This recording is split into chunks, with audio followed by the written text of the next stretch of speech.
Nowadays, it's not enough just to be a software developer. You need some bit of operation skills as well. In this video, I'll show you how to do basic automations, which is part of operations with GitHub Actions.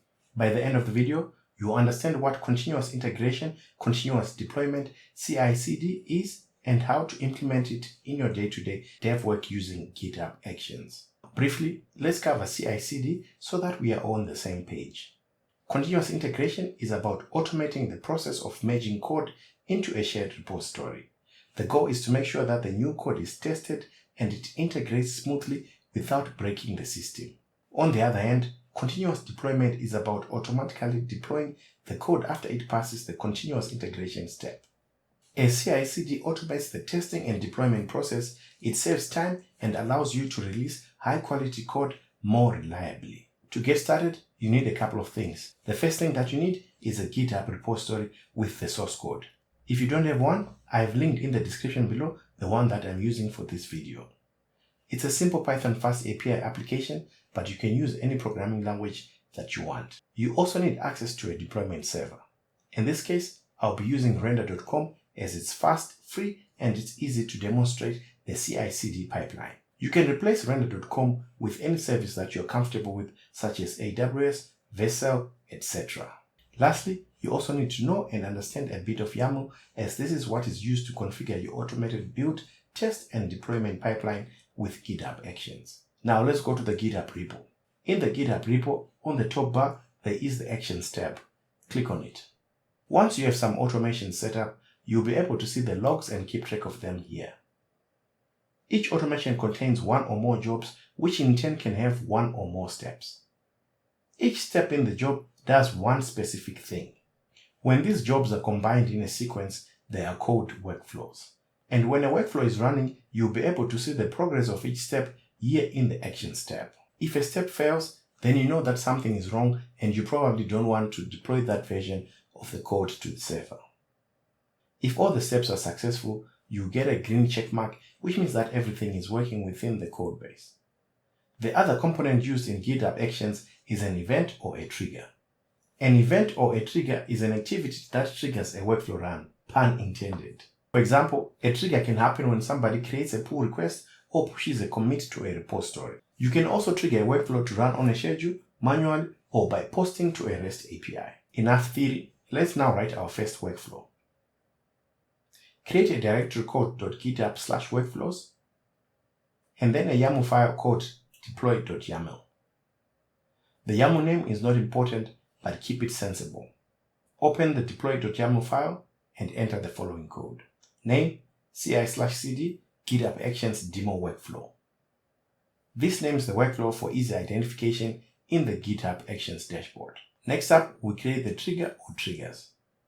On signifies the triggers, and here we have three triggers: push, pull request, and workflow dispatch. Push happens when code is pushed to the main branch.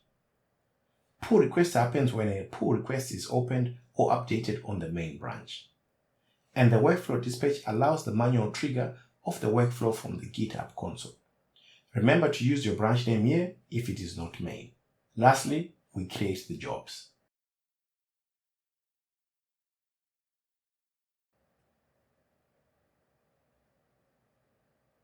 Here we have two jobs, test and deploy.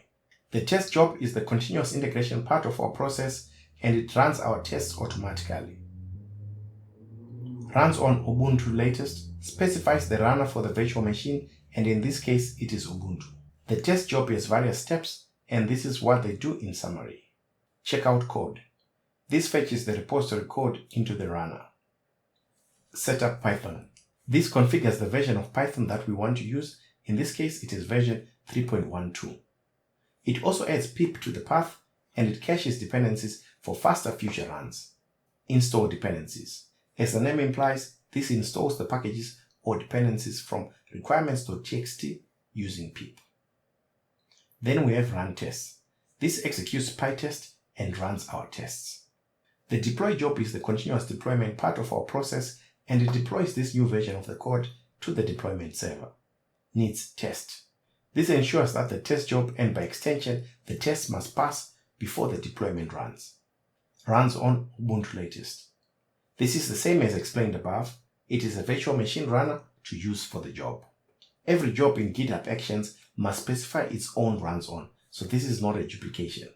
If github.ref is equals to ref/heads/main, this prevents pull requests or other branches from deploying by mistake. github.ref represents the branch or tag being worked on, which is main. So it will only continue to the steps below if the branch is main.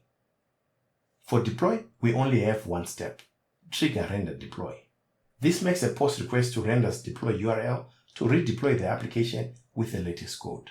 The URL is stored as a GitHub secret for security and best practices. This full deploy.yaml is available in the description below. Now for the full demo. You have your repository and render.com open. To get the render deploy hook, log into render.com. Once logged in, select the project with the service. For me, this is my project. Then select the service that you want to get the deploy hook from. So for me, I only have one service, which is CICD GitHub Actions demo. So click on it. Verify that the service is on manual deploy, which means that deployments will only happen when a post request is sent to the deploy hook URL. With the service selected, click on settings. The instance type should be free because this is just a demo. Then scroll down to build and deploy and ensure that the repository is the same as our repository here. Then if you continue scrolling down, you see deploy hook. This is the private URL to trigger a deploy for this server. Copy the URL and then we'll set it up as a secret in GitHub. After copying the deploy hook, go back to GitHub.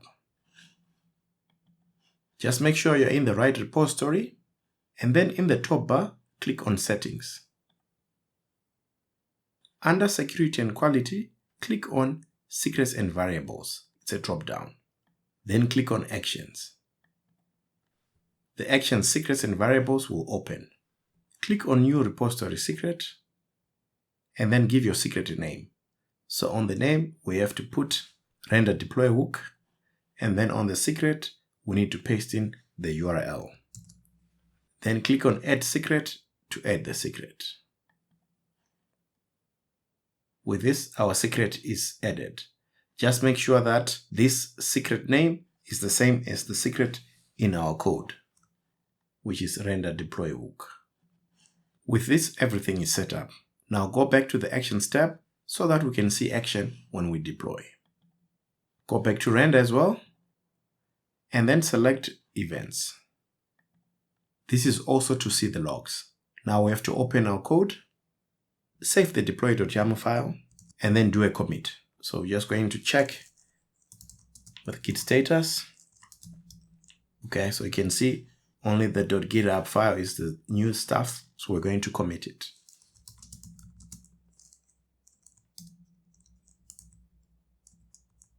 Once we add it, then we can commit it.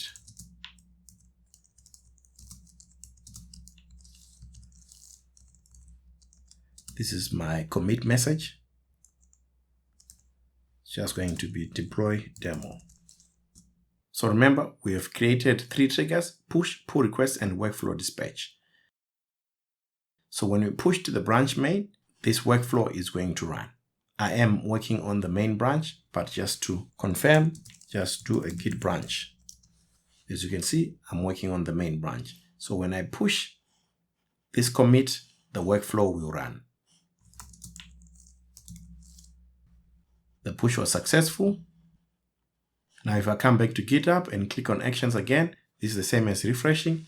You can see we've got one workflow run and this core deploy demo, which corresponds to our commit message. We've got a green checkmark, which means it was successful. If I open it, you can see it ran the 2 jobs, test for 11 seconds and deploy for 4 seconds. Always successful, as you can see here on the status. Now if I go back to render, and then you can see it also started the deployment, and the deployment was triggered via deploy hook. I'm just going to wait for this to finish, and then I'll just demonstrate the web service. The deploy is live, which means that it was successful. So if I click on it, you can see your service is live. And you've got the primary URL here, which is also the same as the one on here. So if you click on it, it will then open the service. The root URL just prints out the message, hello GitHub Actions demo from version 1. This corresponds to hello GitHub Actions demo from version 1. We also have another endpoint, which is the sum, basically adds 2 numbers. Because this is a FastAPI application, if you just do /docs, so this is the documentation with 2 endpoints. The root endpoint, which just prints out hello GitHub Actions demo from version 1, as well as the sum endpoint, which adds 2 numbers. Now I'm going to go back to the code, and then I'm just going to make this sum fail. So I'm just going to say a plus b plus b. And then you've got to save it. So this will fail the test. And then I'm just going to do a git status to ensure that is the only file that has been changed, which is fine because we made a change in main.py. Edit. This is a failed test demo. And then after that, I'm going to push. The push was successful. Now if I come to GitHub and then select actions, you'll see we've got a new workflow, which is failed test demo. And then as you can see, the test job failed.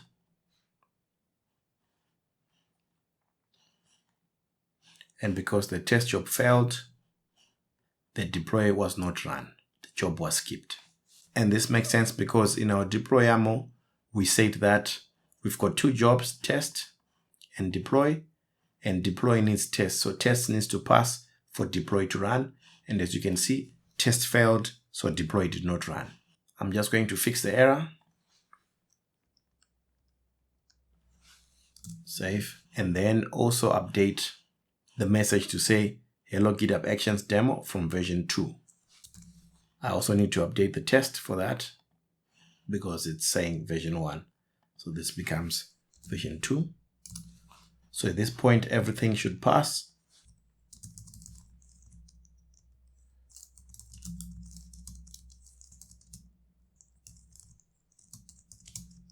And it's going to be called fix errors and update message. Then I'm going to push this. Once it's pushed, come back to GitHub Actions. You can see we've got a new workflow run, which is fix errors and update message. Test was successful, so deploy is running now. Deploy was successful as well. Now, if we come to render events, you can see here we've got now fix errors and update message. The deploy was successful for fix errors and update message. So if we go back to our service, you can see now it says from version 2. If you'd like to find out how I set up this CICD GitHub Actions demo in Render, please watch the video that is linked in the description below. In the next video, I'll show you how to create a GitHub Actions pipeline that deploys to AWS. Please like and subscribe if you like the video. Thanks for watching, and I'll catch you in the next one.